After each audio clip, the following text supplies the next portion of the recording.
সাইফুল ইসলাম আলিফ ভাইকে যে গোসল ছাড়া দাফন করা হয়েছে এটা সত্য কিনা এবং এই ব্যাপারে শরিয়ার বক্তব্য কি? ভেরি ভেরি ইম্পর্টেন্ট একটা বিষয়। আমিও শুনেছি যে গোসল ছাড়া তাকে দাফন করা হয়েছে। কারা মেরেছে বলেন তো? চোর ডাকাত মেরেছে ওনাকে? চোর ডাকাত কিন্তু মারেন নাই।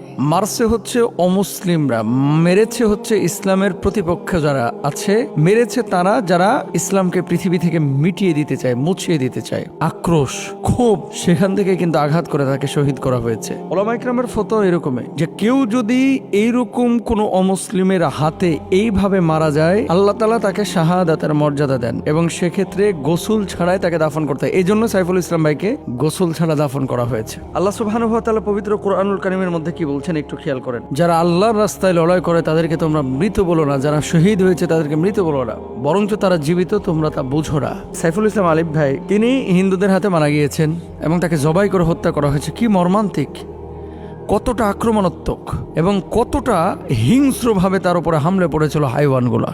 আমাদের এই ভাই আল্লাহ সুবহানাহু ওয়া তাআলা তাকে কবুল করেছেন, শাহাদাতের রমিয় সুধা তিনি পান করেছেন।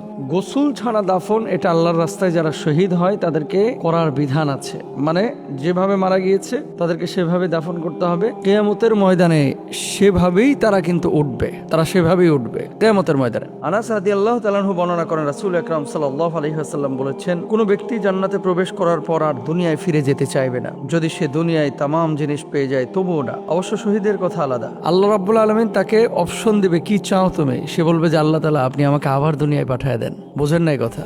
একজন মানুষ দুনিয়া থেকে যখন ইন্তেকাল করে আখিরাতে যাবে, আখিরাতে যাওয়ার পরে এই মানুষটা যখন জান্নাতে প্রবেশ করবে, জান্নাতে প্রবেশ করার পরে মানুষজনকে আল্লাহ সুবহানাহু ওয়া তাআলা জিজ্ঞেস করবে আর কি চাও তুমি?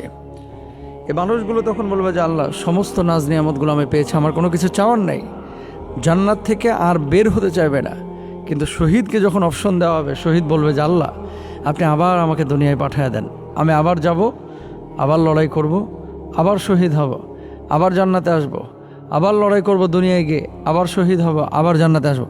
শাহাদাতের এত মজা, এত স্বাদ আল্লাহ সুবহানাহু ওয়া তাআলা ওই শহীদদের জন্য রেখেছেন। শহীদদের বৈশিষ্ট্য কি? রাসূল আকরাম সাল্লাল্লাহু আলাইহি ওয়াসাল্লাম শহীদদের জন্য 6টা বৈশিষ্ট্যের কথা বলেছেন। 1 নাম্বার, প্রথম রক্ত বের হওয়ার সঙ্গে সঙ্গে তাকে ক্ষমা করে দেওয়া হয় এবং শহীদ ব্যক্তি জান্নাতে তার স্থান দেখে নেয়। কবর আযাব থেকে তাকে দূরে রাখা হয়। 3 নাম্বার, বড় ভীতি অর্থাৎ কিয়ামতের কঠিন অবস্থা থেকে নিরাপদ থাকবে এই ব্যক্তি। 4 নাম্বার, তাকে ঈমানের এক জোড়া অলংকার পরানো হবে। 5 নাম্বার, হুরদের সঙ্গে বিবাহ দেওয়া হবে। 6 নাম্বার, নিকট আত্মীয়দের থেকে 70 জন ব্যক্তিকে সুপারিশ করতে তাকে সুযোগ দেওয়া হবে। সুবহানাল্লাহ, কি মর্যাদা শহীদের!